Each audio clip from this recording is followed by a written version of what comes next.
Hello students, my name is Gaurav Bansal and we are going to start with the discussion on the economic survey. Before we start, let us discuss the way in which we are going to cover the survey. We are going to cover the economic survey in 4 videos. In the first video today, we are going to cover the theme and the broader approach of the economic survey. In the second video, we are going to talk about the monetary policy, the inflation and the financial system. In the third video, we are going to talk about the agriculture, industry, infrastructure and other key sectors of the economy. And in the last video, we are going to talk about the international economics, where we will discuss the exchange rate, where we will discuss the international trade, where we will discuss all other major aspects. In addition, we will do one more video on the budget, in which we will also capture the taxation, the chapter number 3 from the economic survey.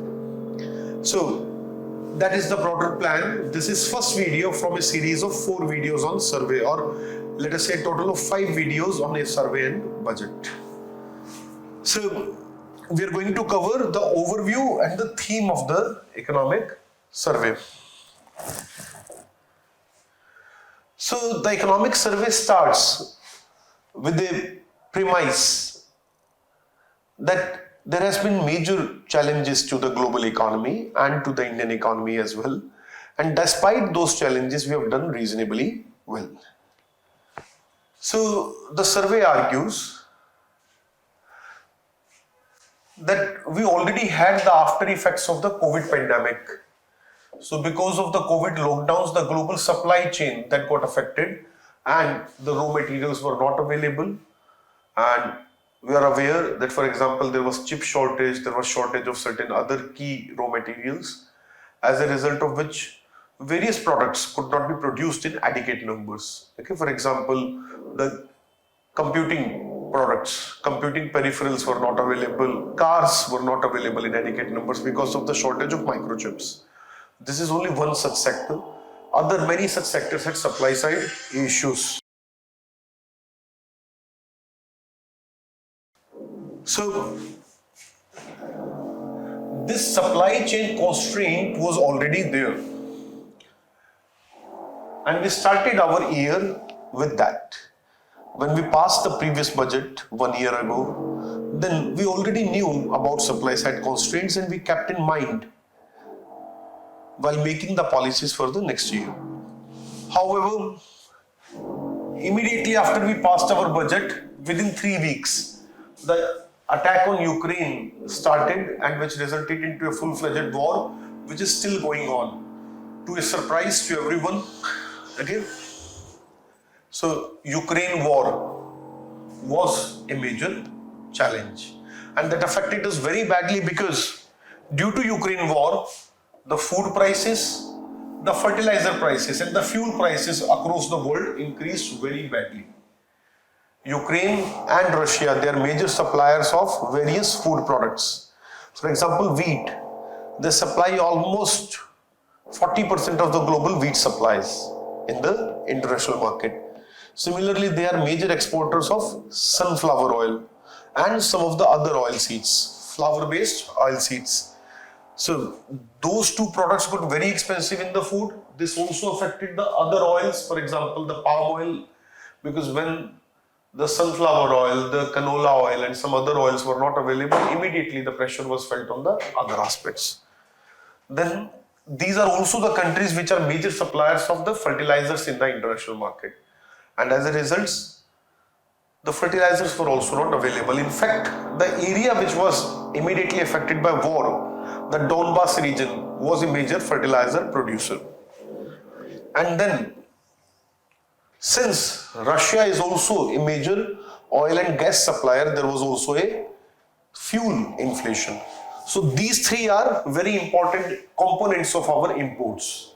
As a result, there was inflation in food, fuel and fertilizer, and this affected us very badly. Okay, we had to increase our spending on the fertilizer subsidy, food subsidy, etc. So that is something we couldn't plan earlier. Okay. Then tight monetary policy amid increase in the bond rates in USA and Europe. Now, since there is inflation, the natural response to inflation world over is to increase the interest rates. And USA just did that. USA increased its interest rate from 0.25% to almost 4.5%. This interest rate of USA is its highest interest rate in 21st century. USA did not increase the interest rate to this much even after 2008 pandemic recovery. Okay, so USA increased interest rate to a very, very high level to counter this inflation. And when USA increases the interest rates, the money from world over gets back to USA. Okay, so US bond is the most safest investment in the world. And when you are getting 4.5% interest guaranteed on a safe investment, then automatically all the funds, whether it is from India, whether it is from Japan, whether it is from Europe, UK, Africa, basically every part of the world, the money came into USA. USA attracted huge financial resources. This led to capital outflow. Okay, this led to capital outflow of money from the other countries naturally, and depreciation of those currencies against US dollar. So American dollar increased in its value significantly while the other currencies fell. The rupee also fell from a level of roughly 73, 74. This was the rough trading value of the rupee. And from there, rupee fell to almost 82. Okay, on average, rupee has fallen by 8.8%. Okay. A large number of currencies have been affected even badly. For example, if you look at the Japanese yen, if you look at the pound, if you look at the euro, although in last 2-3 months euro has made some good recovery, but euro was also significantly affected by the rise of the dollar. And many more countries, including British pound, etc. So all the currencies fell against dollar. And when your currency fall against dollar, then all the products that you import become more expensive. So already we were affected by the Russia-Ukraine war. The food, fertilizer, fuel were already more expensive. The increase in the value of dollar also made it further expensive. Okay, so this phenomena is known as imported inflation. And India had this problem of imported inflation. Okay, from world over, and this phenomena was observed. And as a result, when there is inflation in India, India also has to increase its interest rates. Okay, and the interest rates increase would also increase the debt burden on the government. So if you see, because of all these events, a taper tantrum, Russia-Ukraine war, increase in global fuel prices, etc., our budgetary burden increased significantly. Our import burden increased significantly. Our forex reserves had immense pressure. Despite all of this, India managed reasonably well. We expected last year that our growth would be around 6.8%. And if we are ending the year with 6.1% growth, despite all these challenges, and we are the fastest growing large economy in the world, perhaps we can feel some proud for ourselves. We need not be negative always. Okay? We are the fastest growing country. We are doing reasonably well. It's a tough world to survive. The conditions are not so easy. So we should be happy with what we have achieved. The 6 in this year is nothing less than 9 in any other reasonably average year. Okay. So our performance is good and we should be happy with that. So despite all the challenges, Indian economy has performed reasonably well. Now, what is the future? We have done well. We have managed our fiscal deficit. For example, our fiscal deficit touched to almost 9.4%. From 9.4%, it was decreased to 6.7%. And now further, we expect to get it to a level of 6.4%. And by 2025, we are planning to get it to 4.5%. So we are on track, and perhaps we can achieve this target. So this is not something very bad given all the challenges. Our growth is also reasonably good. Our deficits have fallen. In fact, the debt to GDP ratio has also fallen. The debt to GDP ratio touched almost 60%. Okay, it reached almost 59.6%. So this is fiscal deficit and this is debt to GDP. So from 59.6%, the union government debt to GDP ratio has now fallen to 57%. Now this is interesting decrease, and this year we expect it to go down to a level of 53 or 54 after, as per the next year's budget. So this is not a bad performance by any parameter. Now, the last year has gone. We have done reasonably well, fine. What about future? So this is where economic survey now predicts that future is even better. And it gives us a lot of examples from past, it gives us a lot of explanation why we expect our future to be good. So first of all, it highlights that we were expecting a recession in USA and Europe 6 months ago. It was expected the world over there will be a crisis. USA, Europe and large part of the world will be in a recession and there will be decrease in the demand. International trade will fall considerably, but this did not happen. USA and Europe, they have avoided the recession. They are not yet completely healthy. They are not doing great, but at least they have avoided recession. So we were expecting those economies to go into coma, but they didn't went into coma. They're still awake, although still on the bed, still in ICU, but at least not in coma. So I'm not saying they're normal. They're not normal. They are still in ICU, but they are doing better than expectation. Okay. Global trade is likely to pick up. The trade is already picking up and it is likely to pick up further. This is also something positive for Indian economy, because if global trade increases, our growth is also likely to improve. See, try to understand the fact. If I am doing well, my imports will increase. If I am doing well, I have more money in my pocket, I will create more demand. Okay? It will create sale for others. If my economy does well, our import or my imports increase. But if my exports have to increase, then others' economy has to do well. Think about it. You're a shopkeeper. If your neighborhood is poor, you won't generate good sales. But if your neighborhood is rich, your neighborhood is doing well, you will generate good sales.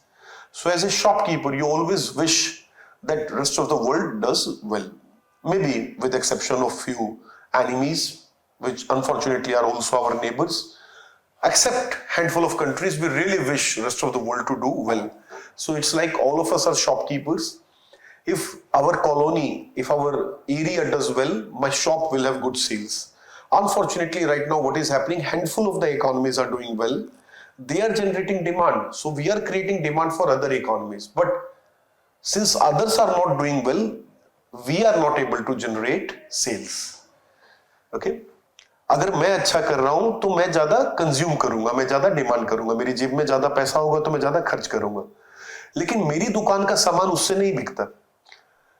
Think about exports in the context of a country. अगर मेरी दुकान से मुझे सामान बेचना है तो मेरे पड़ोसियों के पास ज्यादा पैसा होना चाहिए. मेरे जेब में पैसा होने से मेरा माल नहीं बिकेगा, मेरी जेब में पैसा होने से मेरे पड़ोसियों का माल बिकेगा. अगर मुझे अपना माल बेचना है तो उसके लिए पड़ोसियों को या गांव वालों को मालदार बनना पड़ेगा. So if I have to increase my exports as a country, then rest of the world has to do well.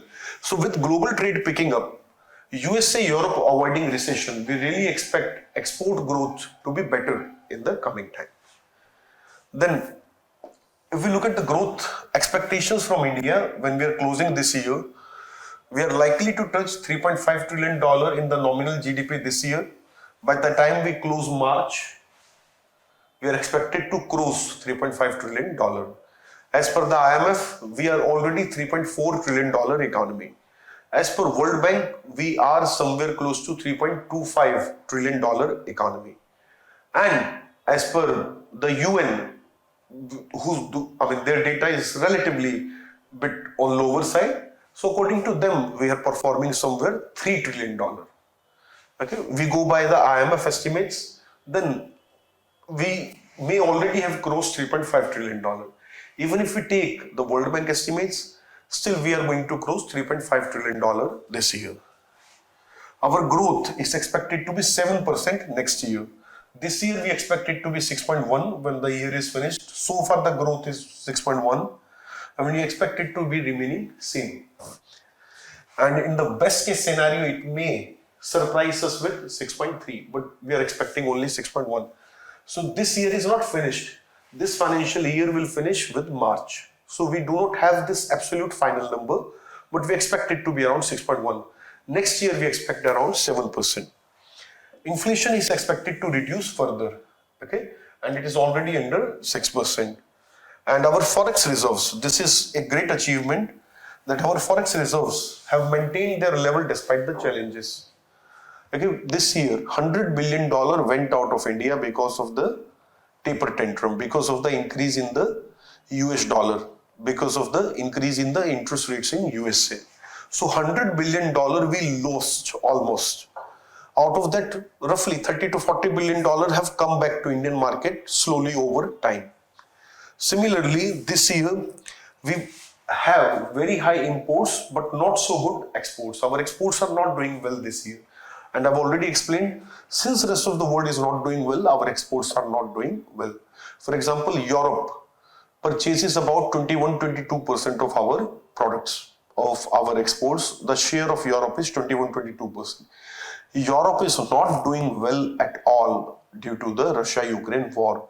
So think about it, Europe is generating about only 15% of the sale this year. This alone itself is enough to reduce the exports. America is also not doing well. China is also not doing well due to its zero COVID policy and recent recent increase in the COVID numbers. And similarly, some of the other economies are also not doing very well. So our exports are not doing well, but our imports are increasing. So this year, we also have a higher trade deficit. Okay. So what was the pressure on forex? Outflow plus trade deficit. Okay, despite increasing both at a very high level, Indian economy has maintained its forex reserves to a level of almost $580 billion. Okay, we started the year with almost $600 billion. We are roughly the same place, despite a very tough year. So this is also a great thing. Okay, जब इतने challenges में भी हम खड़े हैं, तूफान आया और हम खड़े हैं, तो आने वाले समय में जब तूफान नहीं होगा तो शायद हम आगे भी बढ़ेंगे. So this is what it indicates, that we are likely to do well when things and situation is more favorable. Now, the survey further talks about reforms. In the chapter number 2, it talks about the various reforms. And before that, in chapter number 1, it also talks about disruptions in the global order. Okay. So the survey very clearly highlights that there have been several disruptions in the global economic system. It highlights these, and there has been not a single decade when there was not a major crisis in the world. Starting with the First World War, okay, 1910s, they were affected by the First World War. That was not over. As soon as the war was over by 1919, Spanish flu emerged. And the 20s were very badly affected by the Spanish flu. It was very much like the COVID. It was also a type of corona. Then Great Depression in the 1930s, okay, starting in 1928 and lasting largely in the 1930s. This reduced demand significantly and it also affected American stock market, financial markets very badly. Then the next impact was Second World War, which affected the 40s very badly. Then 50s we didn't have a major crisis. 60s we did not have a major crisis. Why? Because after the Second World War, there is something that we have done. We created a global order.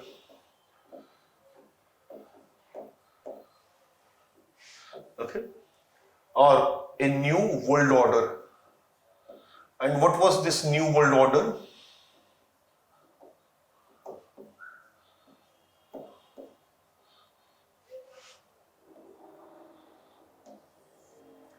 IMF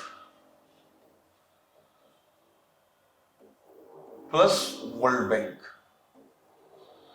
Okay, with these institutions, particularly more so with IMF, we created an institution to prevent crisis from emerging in future.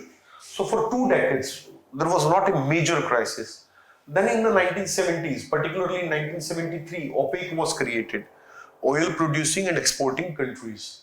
And then there were oil shocks. After OPEC was created, the oil exporting countries, they increased the petroleum price from $5 barrel to $35 per barrel. Okay, so this happened in 1974. This was the first oil shock, and this created a lot of problem in the global economy. Then in 1978, the oil prices were further increased from $35 to $50 per barrel. Okay, so these were 2 major challenges. In fact, the American car companies, they also went into crisis after the 70s. Until the 1970s, no foreign car company was doing very well, except handful of those German luxury car makers or Italian luxury car makers like Ferrari, like Mercedes. Okay, these were the 2 companies which were doing somewhat good. But Americans were largely driving Ford, Americans were largely driving Chevrolet, the General Motors. Okay? But all those cars were very fuel inefficient. They used to consume a lot of fuel, giving you a mileage of 2 km per liter, 3 km per liter. Okay, so they were fuel guzzlers. Americans used to call them muscle car lovingly. Now, because oil prices were very low, oil price was like $5 per barrel only. But when oil prices suddenly increased from $5 per barrel to $35 per barrel and eventually $50 per barrel, then people had to think about fuel efficiency. And it is in this period, in the late 70s and particularly in the 80s, that the Japanese car makers, because of their better fuel efficiency, became the king of the global car markets. So Toyota, Honda, they are the 2 biggest car companies in American market even today. So they emerged because of this oil shock. I'm just giving one example how something like that can disrupt the global order. Think about it. The American automobile sector, which used to hire about 25 lakh people, entire towns around the Michigan lake, okay, they got disrupted. In fact, the Michigan is entirely, or Detroit is entirely a ghost town today. And it used to be a bustling metropolis because it was the center of automobile industry. But today there is no automobile industry in USA. It's there only for namesake. So how a global event can affect your industry, this is only one such example. Then this oil crisis itself brought a lot of Latin American countries which until now were doing reasonably well into crisis. So Mexico, which was doing good, has been in crisis since then. Mexico economic growth slowed down. Okay, and then similarly, apart from Mexico, Brazil, Argentina, all of them slowed down in the 80s. Then in the 90s, the Asian tigers and the Southeast Asian countries, they were very badly affected. So this was a currency crisis. This was also regarding the exodus of the currency or outflow of the currency, which these countries could not control. And the Asian currency crisis, you can consider, reduced the GDP in several countries. For example, Japanese, Korean, Hong Kong, Taiwanese, those economies lost almost a third of their GDP because of this currency crisis. Particularly Korea was very badly affected. Okay, Hong Kong was very badly affected. So there was this massive Asian currency crisis in the 90s. Now we come to the present time.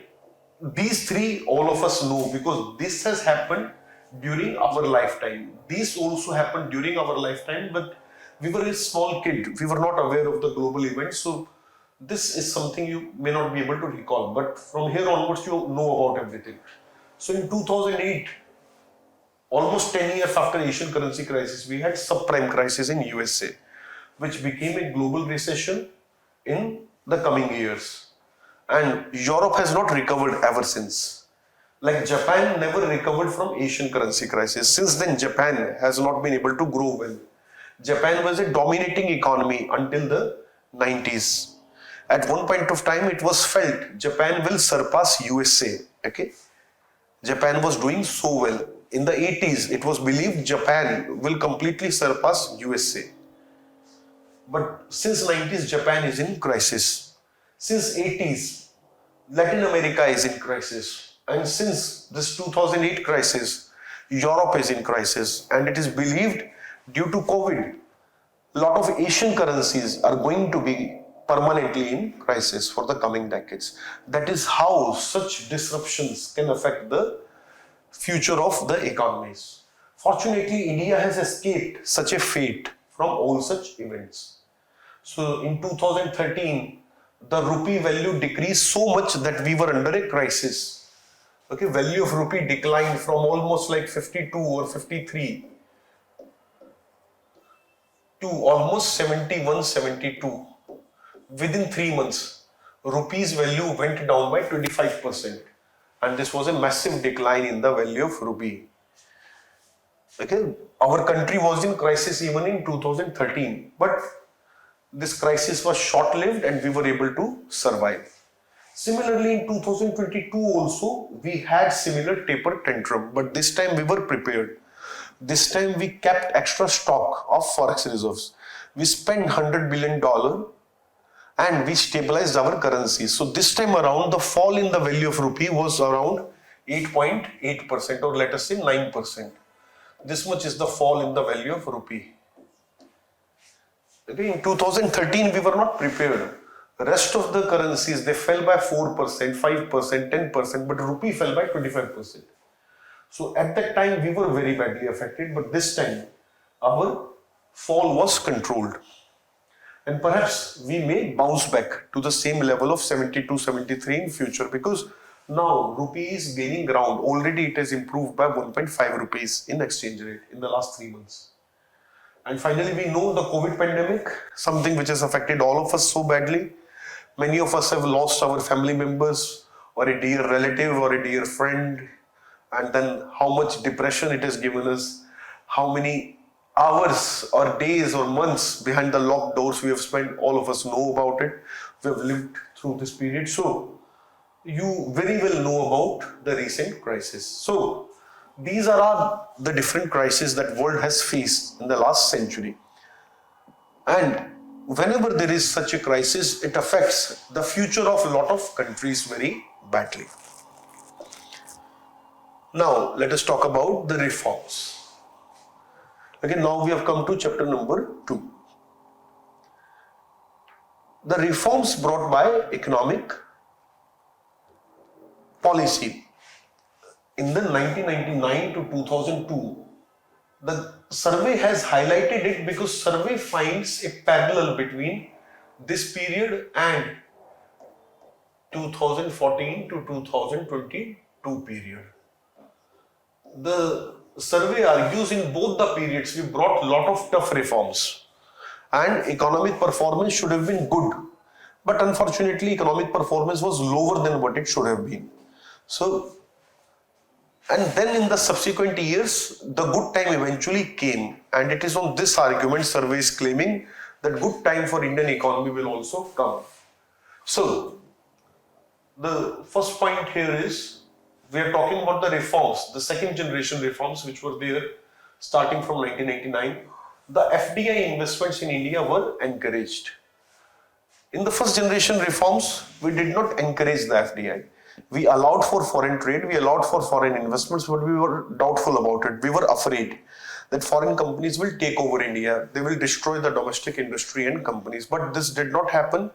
In the first generation reform period, we became confident that Indian companies can face the competition. So after this, we allowed the foreign direct investments up to 51% in large number of sectors. Then telecom, internet sectors, they were revamped completely. And this allowed for the very high IT growth in the coming years. Then the focus on privatization and cutting the losses in PSU and the budgetary discipline basically. Then focus on infrastructure push. This was also a period when we created infrastructure at a breakneck speed. So it is in this period when we created the first major highway model for India, and we also created the Golden Quadrilateral project.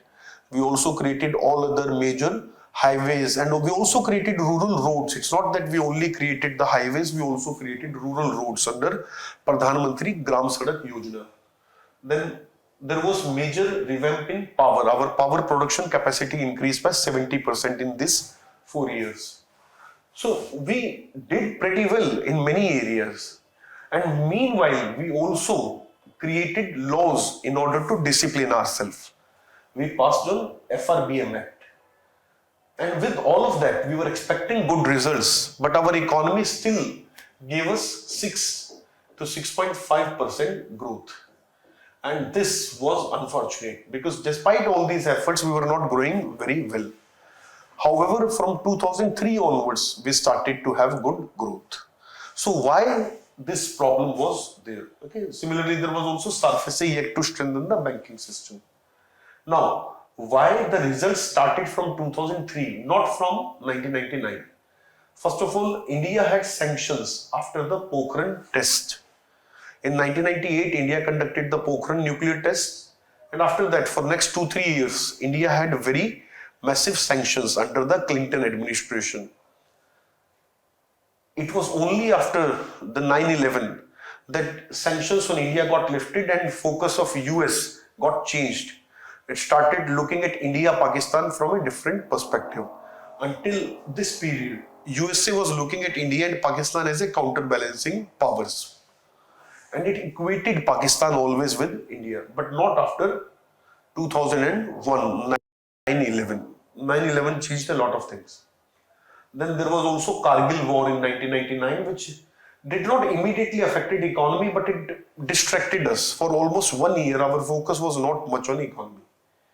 Then the worst problem was the massive droughts that we had in 1999 to 2001. A lot of people say these were the worst kind of droughts that India faced. I think 1999, 2000, we had the lowest rainfalls recorded in Maharashtra, Tamil Nadu, Andhra Pradesh, not Andhra today, that part is known as Telangana. At that time it was joined, so those areas came in Andhra Pradesh at that time. The farmer suicide increased, crop failures became massive. So all of that happened during 1999 to 2001. So that was also a major challenge.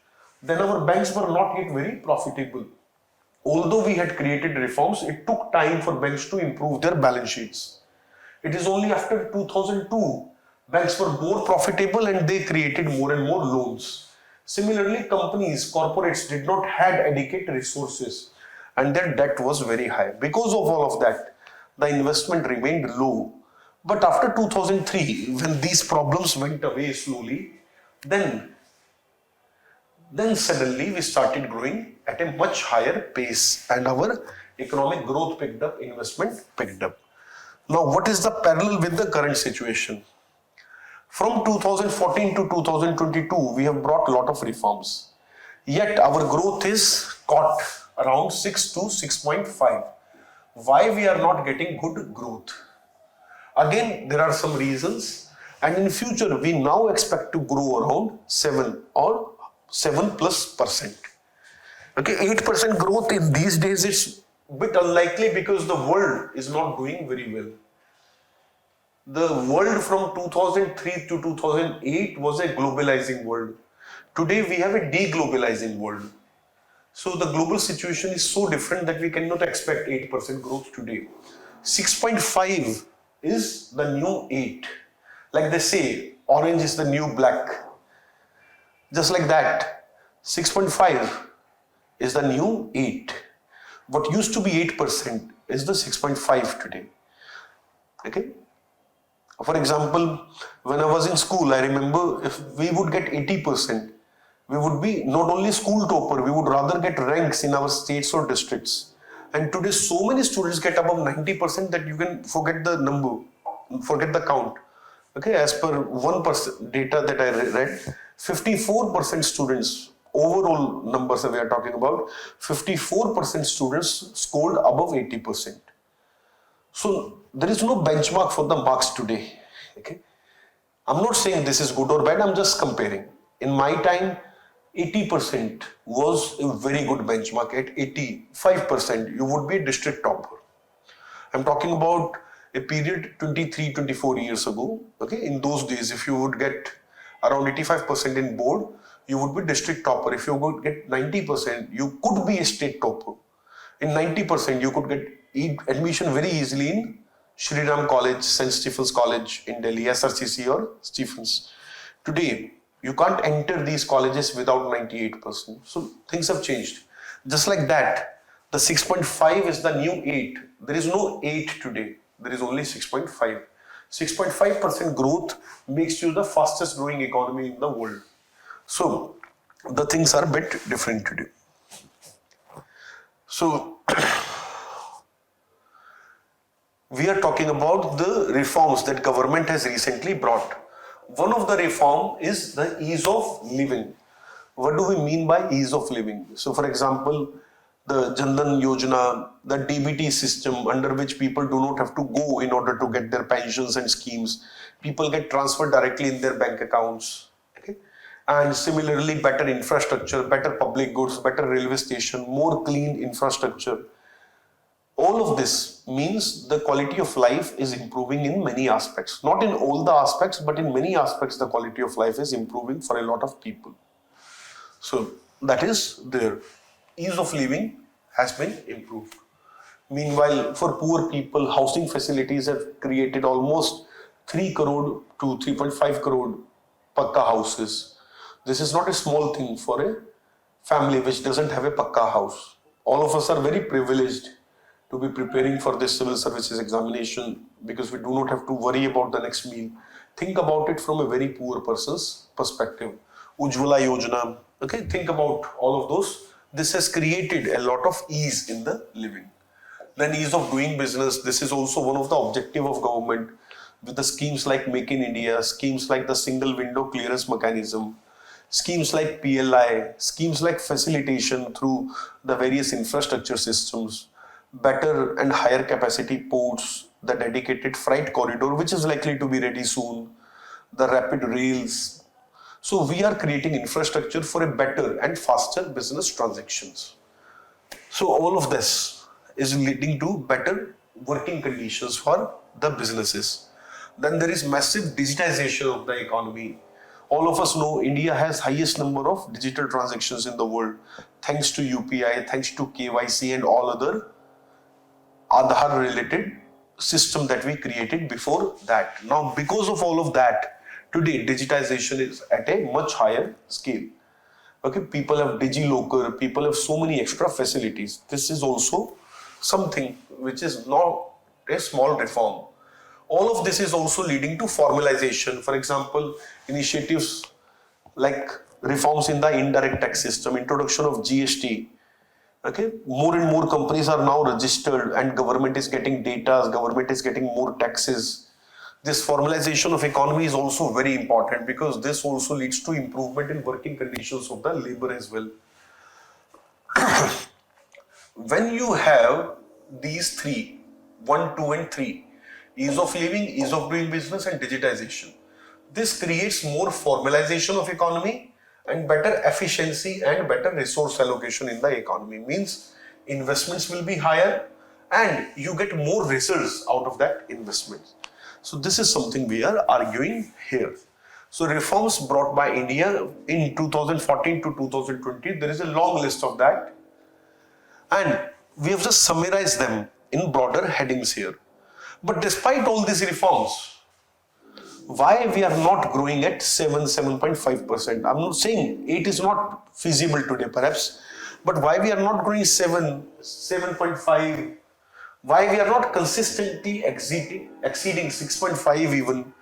And for that there are various reasons. The survey highlights the biggest reason is the twin balance sheet problem. twin balance sheet. Remember this term, this is very important. The twin balance sheet itself is a major challenge. The twin balance sheet is the problem when bank and corporate sector both have issues with their balance sheet. So after 2008 crisis, our banking came into pressure. None of our bank created any default or none of our bank failed, but still all of them felt a significant pressure. And because of which the bank's NPA started to increase badly. And because of rising NPAs, the priorities of bank changed. It was a bit averse to the more risky loans. It was more interested in financing safer household consumption loans rather than investment loans. Similarly, the corporates also increased their debt levels significantly in the previous decade when economy was doing well. So when corporate debt is very high, then companies are also not interested in taking loan and investment in coming time. Try to understand. I will spend 2 more minutes here. See, 2003 से 2008 तक हमारी अर्थव्यवस्था, हमारी economy अच्छा कर रही थी, और जब इकोनॉमी अच्छा करती है, इकोनॉमी में डिमांड बढ़ती है, तो क्या होता है, बिजनेसेस नए प्लांट्स लगाते हैं. मान लीजिए मेरी एक फैक्ट्री है, मेरी फैक्ट्री का आउटपुट 100 यूनिट है.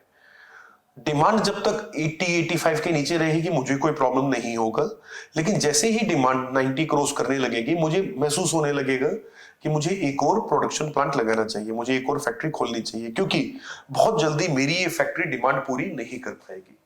सो जब डिमांड बढ़ती है तो सभी बिजनेसेस इन्वेस्टमेंट करते हैं.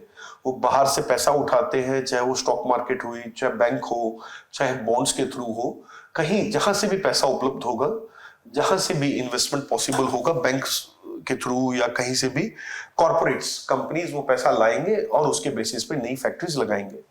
सो 2003 से 2008 जब भारतीय अर्थव्यवस्था, जब हमारी इकोनॉमी 8-9% पे ग्रो कर रही थी, तो बहुत सारी कंपनीज ने काफी लोन लिए और काफी सारा इन्वेस्टमेंट किया, और वही कारण भी था जो हम 8-9% ग्रो कर रहे थे. ना उसके बाद क्या हुआ, उसके बाद हुआ 2008 क्राइसिस. 2008 क्राइसिस की वजह से इंटरनेशनल मार्केट्स बड़ी बुरी तरह अफेक्ट हुए. इंडिया पे उतना डायरेक्ट इंपैक्ट नहीं था, बट इंटरनेशनल मार्केट अफेक्ट होने की वजह से एक्सपोर्ट करने वाली सभी कंपनीज को नुकसान हुआ. और क्योंकि उन्होंने ऑलरेडी पिछले 5-7 साल में काफी लोन लिया हुआ था, तो उनके वो लोन मेंटेन रहे. वो अपने लोन नहीं चुका सके, अगले 4 साल ग्रोथ कम रही और कंपनियों के ऊपर ब्याज और लोन का भार बढ़ गया. So overall companies, I'll switch back to English now, the companies came under significant pressure, and because of this they were not able to invest. Okay, this is the reason why growth has been low in the past 7-8 years, and this is a very credible reason, by the way. Whether you support government or you do not support government, it doesn't matter. This is a very credible, significant reason. Apart from this, there was massive COVID pandemic. All of us are aware of it, so I do not have to explain. This affected 2 years of us very badly. Okay, all our targets, all our planning is affected by almost 2 years. Now we are delayed everywhere. In addition, our debt burden increased very badly. As a result, government has to pay higher interest, and it is not able to spend adequately on many of the other areas of economy. So all of this is a major challenge, and currently we are facing supply side challenge, supply chain disruption, high inflation, and the global market slowdown. All of this is now improving, but in the last 2-3 years this was also a reason why our growth was relatively slow. So as we have seen, there were massive reforms, yet we didn't get the adequate results. Now, in the last slide, I will discuss why do we believe that we are going to get the results now. Why the bad cycle that we had is considered to be finished or over. The point number 1 is the bank's balance sheets, they are improving and NPAs are reducing. Okay, banks' NPAs are reducing, hence they can focus more on investment loans. The corporate debt levels are reduced and further reducing, so they are in a position to invest again, and they are already investing. The combination of this means our investment is picking up again and we are now clocking 33% investment. In the previous decade, because of twin balance sheet problem, we never exceeded 30% investment. 2010 से 2020 के बीच में हम कभी भी 30% से ज्यादा investment नहीं कर पा रहे थे। अधिकतम समय हमारी इन्वेस्टमेंट 28-29% पे अटक गई थी। अब इन्वेस्टमेंट वापस रिवाइव कर रही है और इन्वेस्टमेंट इस साल 33% है और हम एक्सपेक्ट कर रहे हैं शायद ये 34% हो। And in future, we expect it to touch 38-37% levels again. And mind it, if we touch 38-37%, we will exceed 7.5% growth. We will not only be fastest growing economy, we will be an economy which will surprise the world if we manage to achieve that. So, the twin balance sheet problem is getting resolved. As a result, a significant improvement in investment is observed. Okay. 28 to 29% investment was there. From there, it is now coming to 33-34%. And this is not a small jump. This itself affects the growth by 1%. And that is massive. Credit creation is picking up again. Basically investments. I've already covered it. The tax revenues are growing well and reflecting increase in business activity. You know, this year, the GST is giving us 1.5 lakh rupees, 1.5 lakh crore rupees per month.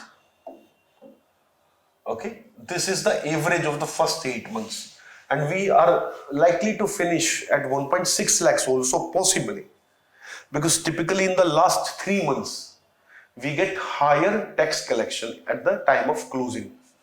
So the tax collection has broke all records. The collections in direct tax as well as indirect tax have improved by almost 25%, 20 to 25%, let us say. This itself is also a massive sign why we believe the vicious cycle is over and we are into virtuous cycle. So this is also a massive development. Then CPI and WPI levels have converged. This is a technical point. See, WPI represents the factor market inflation. Means the price change in the market for labor, market for rent, market for capital, etc.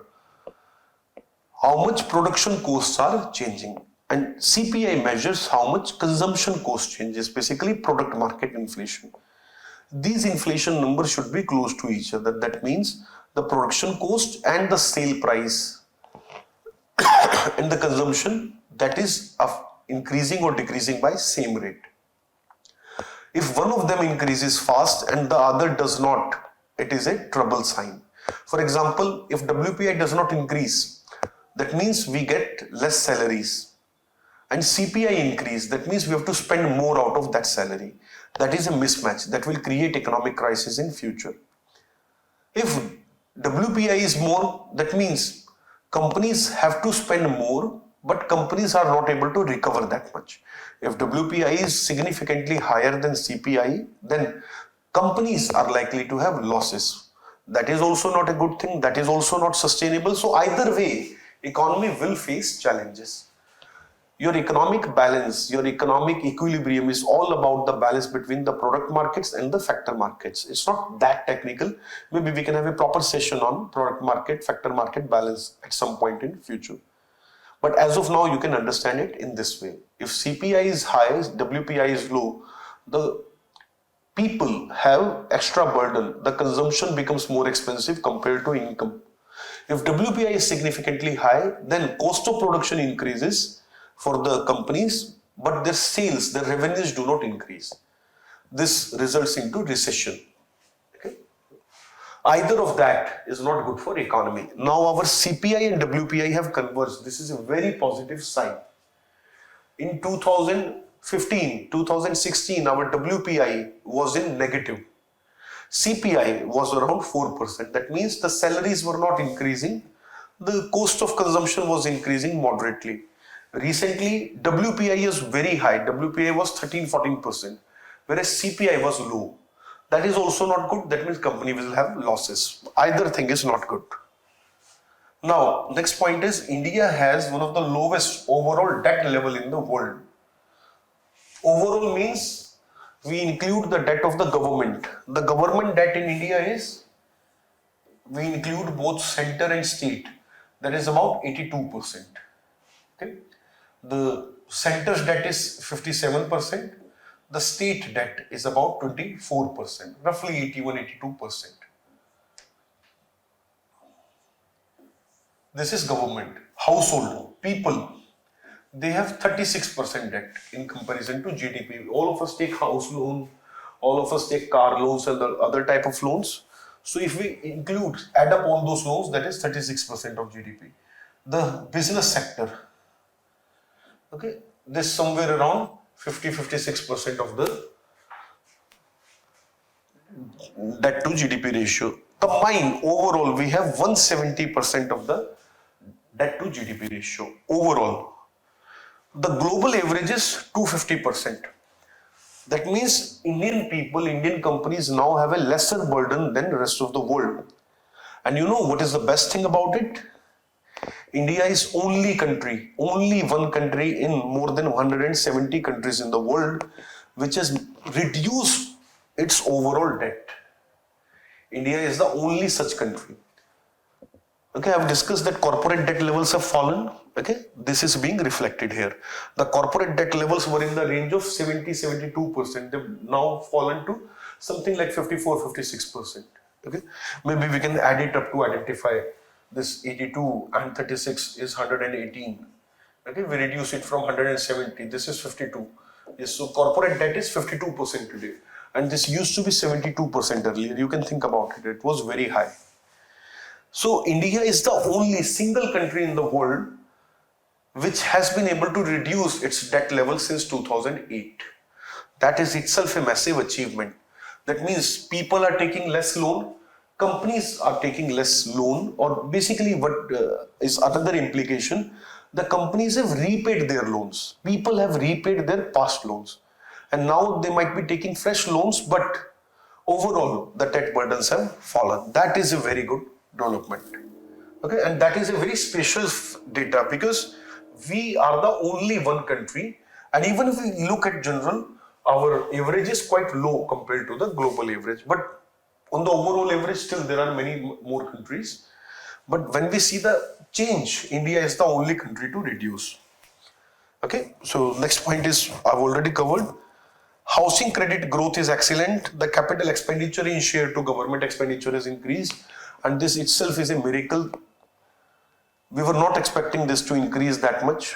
And this point, the capital expenditures of government, I will cover in more detail when I will have a session on the budget. So I'm right now not going into the detail of this particular point. And the last point here is that the businesses are working at a capacity of 80%. That is also a very good thing. During the COVID, the businesses were working at a capacity of 56%. And before the COVID, the businesses were working at an average capacity of 72%. 80% is a very, very good number. At 85%, a lot of factory owners will feel pressure and they will start new factories. That means country will get more investment, country will get more jobs. And that is why we believe we are going to grow fast in future. इसी को सरकार ने शायद अमृत काल कहा है. I do not really understand in what way Amrit Kal is being used, but at least in this context, I can also use the same term. Okay? Amrit Kal means a virtuous cycle when you are likely to do very well. So, apna time aayega, okay? Something like that I can say. And time has come. It's really a good time to be alive as an Indian. Dr. Jaishankar is making us proud every day on international forums. It's a pleasure listening to him every day on different forums, at different meets. And the way India is performing, we should be very proud as an Indian. Okay, and we should be very hopeful and optimistic. There are many challenges, and in the coming sessions, we are going to talk about those challenges.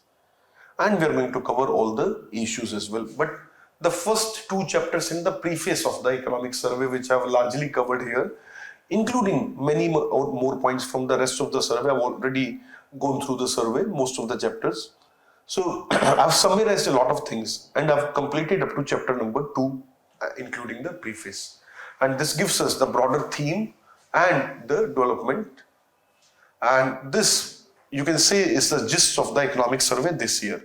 Rest of it is likely to be more of a data updation. With this, we finish this session, and I believe this session has really helped you to learn more and understand it better. Thank you.